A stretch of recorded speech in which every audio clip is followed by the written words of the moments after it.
As I mentioned, today's topic today will cover whether or not dual degrees make sense for you and the different pathways that evolve while you're pursuing a second degree on top of your MBA.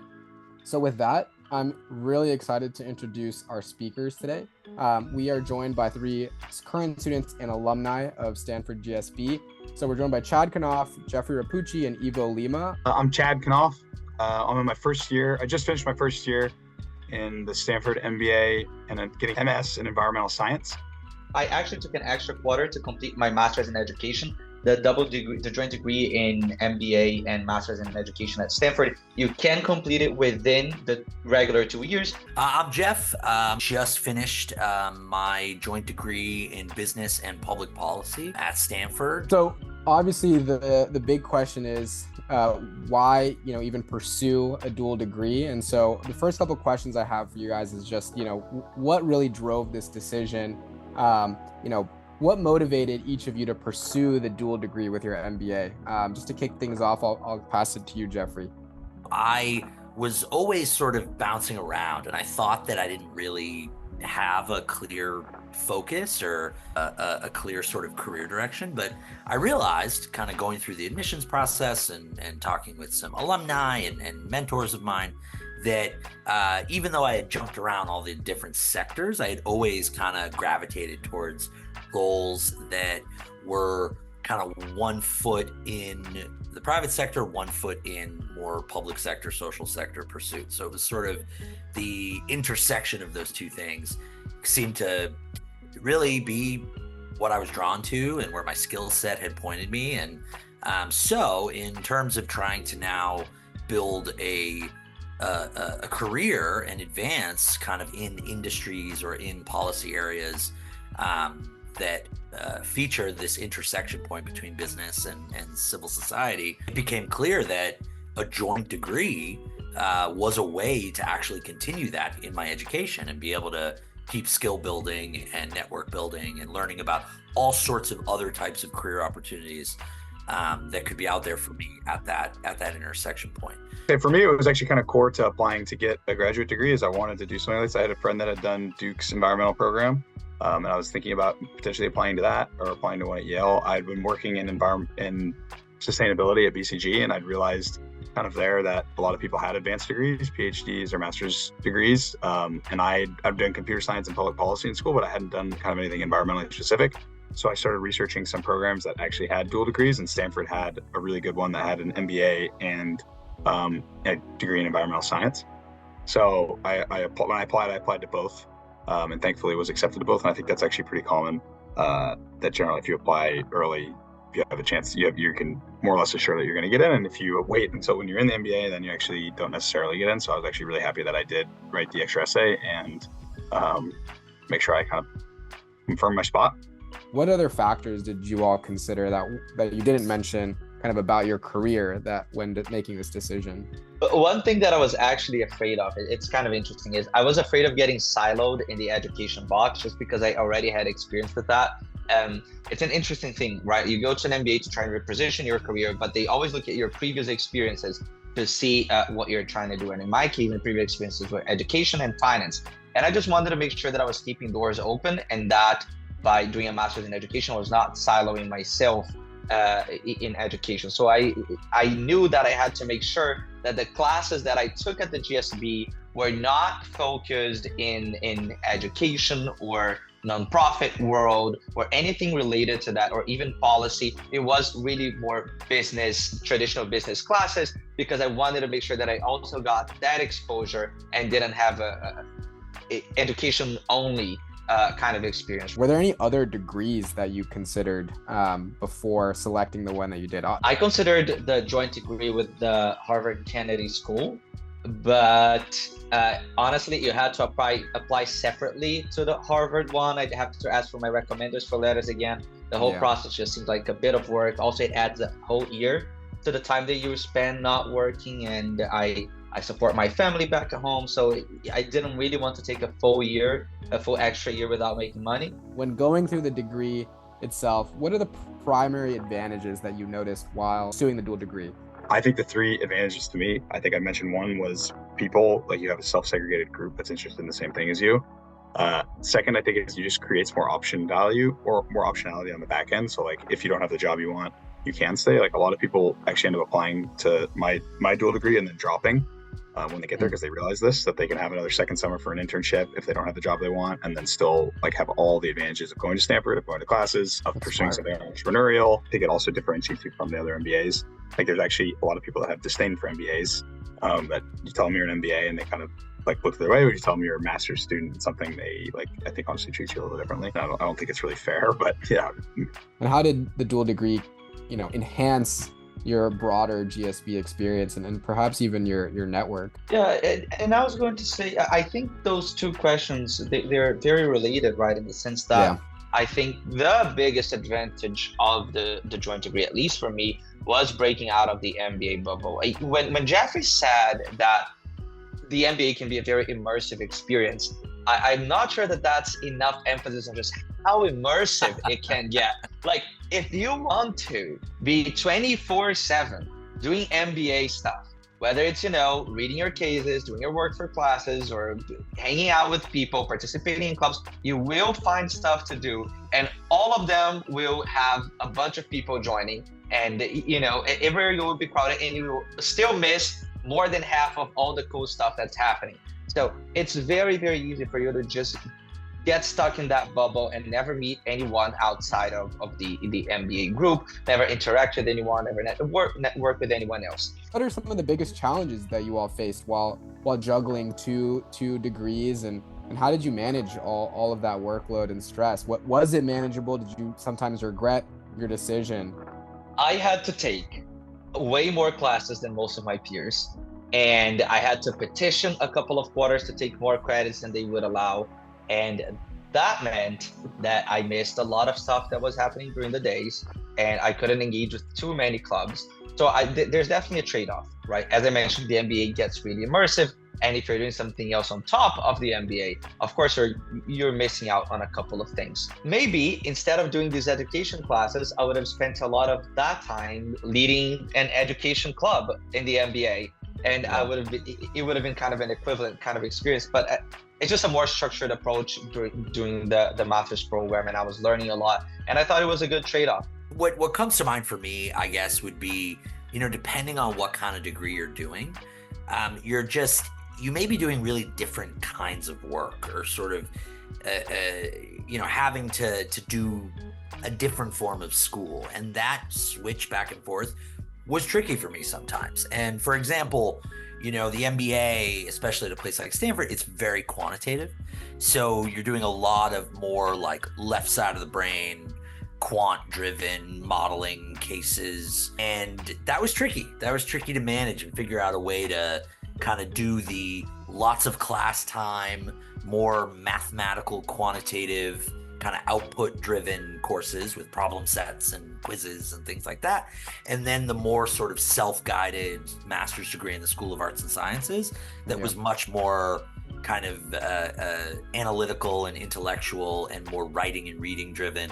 Those were two really different styles of education. And so snapping back and forth between them, it did give me, I did feel a little burnt out. I felt a little extra fatigue, a little extra pressure. No, I honestly didn't really fully appreciate it. I didn't appreciate that, that you do actually have, it's like, oh yeah, you can finish in one extra quarter. It's so easy, but you actually have to take a lot more units. But I think it's pretty manageable at Stanford. I don't know about other schools, but like there's tons of ways to add credits that not all credits are created equal, I think, so you can balance out your workload. I wouldn't say it's been particularly stressful. Like I've been able to take kind of the max course load each quarter. So I should be able to graduate in just one extra. How is your dual degree either currently influencing your career trajectory, or did it ever, did it make the impact that you thought it would on your career? Yeah, I think I can answer. I mean, this is the reason I wanted to do the dual degree, was to just make sure that I had a credential within climate. So if I did go back to BCG, I think you have a lot more credibility to always be on energy projects.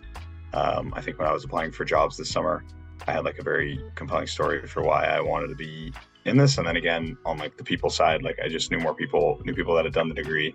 They kind of knew what I'd done. They know the work that I'd done. And I think that they kind of, respected me a little bit more for it. How has it been shaping for your job search, and how has it been reflected in the job market? Yeah, I mean, definitely, I think it's a differentiator, especially, just considering the fact, right, that pretty much any business nowadays, right, is having to deal with government partners, whether they're regulators or co-investors in joint ventures, or you name it. Yeah. So I definitely found that in recruiting and doing some career exploration, kind of having that MBA profile, but then having that extra credential and exposure to the public policy side of things was definitely noticed by people. How much is there a real clear benefit to your admission chances from having the dual degree? I think it's a no-brainer. I think I touched on this a little earlier. That's one extra essay. You have the option value. You can just drop it if you actually decide you don't want to do it, and you have the best chance of getting in when you apply. It helps you get in. So I think if you have an area that fits into your story, it's kind of a no-brainer. When I said that thing about fitting in your story, what I mean is, so there's a classic example that is a bad idea that they actually have on their website. If you go and find it, I don't know where, but it's Stanford has, for example, a joint degree with the Masters in Computer Science, and they have it. They state very clearly, if you are thinking of picking up Python, this is not the program for you. This is a program for people who want to do something very specific in computer science. They already know how to code. They already know their stuff, and they have a specific question or thing that they want to work on. And that makes you a good candidate for that joint program. Yeah, I was just saying, I think, not to belabor the point, but just as those guys said, you just need to think about, how does it fit into this broader arc? How does it connect and make you a candidate who has a clear sort of a mission and focus in your application of what you want to do in the world. Anyone who shouldn't consider a dual degree, are there some cons to applying, or are there any particular profiles that you would advise against considering a dual degree? I have some examples. Well, it's not advising against. If they're super passionate about something, they should just go for it. So, for example, I had a couple of friends in the MBA program who were scientists before doing the MBA. And the whole reason they wanted to do the MBA was to gain that business acumen, to learn how to give and receive feedback, all of those things. It wouldn't make much sense, in my opinion, if they're telling that story, to add another master's that is maybe teaching them some other hard sciencey skills or anything like that. I mean, sure, if they're super passionate about education, they can show that, and maybe that could make sense. But in general, I'd say if they're going there to learn what the MBA is offering, that's the whole point, then maybe they should consider just applying to the MBA. In these applications, right, at most of these schools, they're going to ask you, whether it's explicit, like what role do you see yourself in 5 years after graduation, or it's maybe a little bit more figurative, and where do you see yourself, or what's your career aspiration?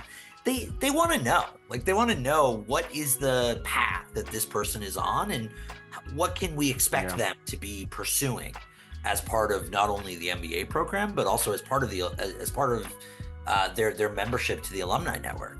And I think, they don't hold you to it. I can't even tell you how many people in our class came to be an entrepreneur and they're now in consulting, or came to go into, private equity and are now work at a substance abuse nonprofit in Washington, D.C. They're open to that. These programs are part of that. It's a platform to explore and take risks. However, I think when you give that answer of the type of role you see yourself in, or, the kind of job you want to be in 5 years out of school, right? If it is a job that does not require either of the degrees you're applying for, well, then it's not going to be that strong of a narrative, right? It might seem a little redundant. It might seem a little out of place, right? But if the thing that you're talking about wanting to get to, if the people who are doing it now have that joint degree or have that dual expertise, if the job itself is something that could really benefit from that extra expertise, if there's evidence behind why this particular mix of professional graduate studies is going to help one not only achieve that position, but also be more successful and impactful in that position, then I don't think you have a risk of redundancy or anything like that. If that's not the case, then it might be more of a distraction to an admissions reader than otherwise. And you should think really carefully about, does this really fit into the plan that I'm trying to sell to this MBA program, right? Because ultimately that's what they're saying to themselves is, how can what we have to offer supercharge what this person says that they want to do in the world? Yep. And yeah, so if both degrees are part of that thesis, then I think, you need to make that case. What's one piece of advice? We've got a few folks who are currently in the midst of their application process. They're likely thinking about attaching a dual degree, or they wouldn't have joined today's conversation. What's one piece of advice that you'd give them as they're going through their application? I'd probably say something about know where your priorities lie, so you can be intentional about how you approach both degrees. If you have one degree that you're prioritizing over the other, be intentional about doing that. Or if both are your priority, also be intentional about making sure that that's reflected in the way that you're scheduling yourself. If you're on the fence about, do I add it, do I not add it? Obviously this is circumstantial. Some schools, it may help you. Other schools, some schools, these joint programs are newer. Maybe they're there'll be less competition or more. So do your homework, talk to people, try to get a sense strategically of where it all fits for you. But ultimately, I guess the one piece of advice I would give is, before you even start working on these applications, after you've done your research, after you've sort of put some thought into what it is you want to do, ask yourself this question: why does this joint degree program empower my ultimate career goal? Once you're ready to make it, when you get to the point where it's time to make a decision after you've done all your research, just ask yourself that simple question. And if you can't make a good case in a sentence or two, then that might be a signal that there might be a different tact or strategy for you to get the most out of your MBA admissions journey. Thank you all so much, and looking forward to hearing from folks as they evolve their career too. And Ivo and Jeff, always appreciate you. You guys are great homies, and great. Thanks for supporting Crimson as we continue to grow.